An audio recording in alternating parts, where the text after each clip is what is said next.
Hello, welcome to Parkinson's Boxing Fitness, brought to you by me, Ivan, and I trade as Milestone Fitness UK.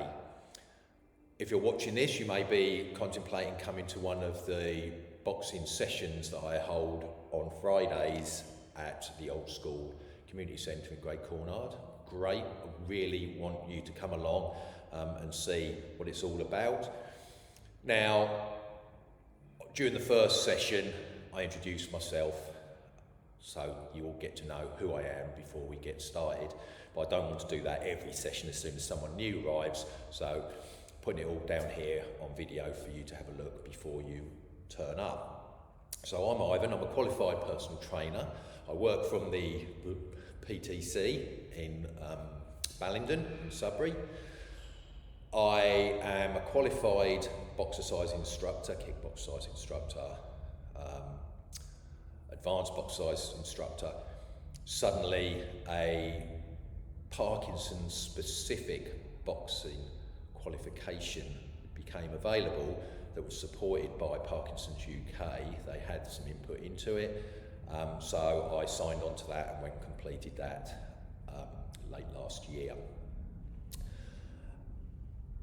The sessions are designed to test you but not frustrate you.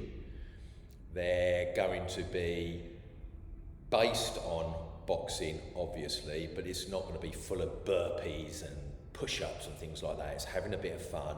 It's engaging with those neural pathways, getting them active, getting them strong, and trying to use a positive mental attitude as a way of gaining some kind of stoppage on the Parkinson's symptoms. I got into this by two routes. First one was a friend of mine who lives with Parkinson's suggested I started looking at boxing as a way of helping people. And then my father came down with motor neuron disease, and it became very aware to me how this man who was an active, vibrant person suddenly was perceived as being stupid. He was in a wheelchair, he couldn't talk, he couldn't walk, he couldn't drink, he couldn't eat, and that wasn't pleasant. His mind was absolutely the same. There was no problem with his mind, it was his body. He couldn't help it, but the perception of him was that he was stupid by people who didn't know any better.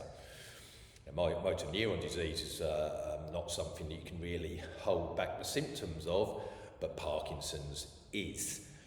And in the same way, someone who's suffering with tremors could be perceived as being drunk, or being hungover, being an alcoholic.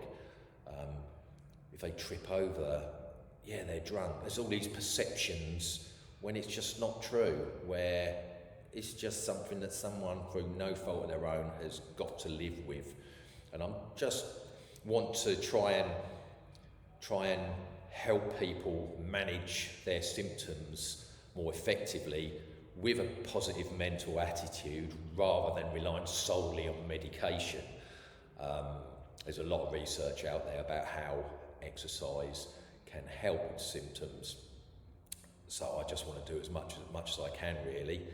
So that's it in a nutshell. That's why I do it. It's who I am. Next video I do will be about what sort of things we'll do at the sessions. So if you have a watch of that, and that might put your fears at ease if you feel it's not going to be something that you're going to be able to do. Okay, thanks.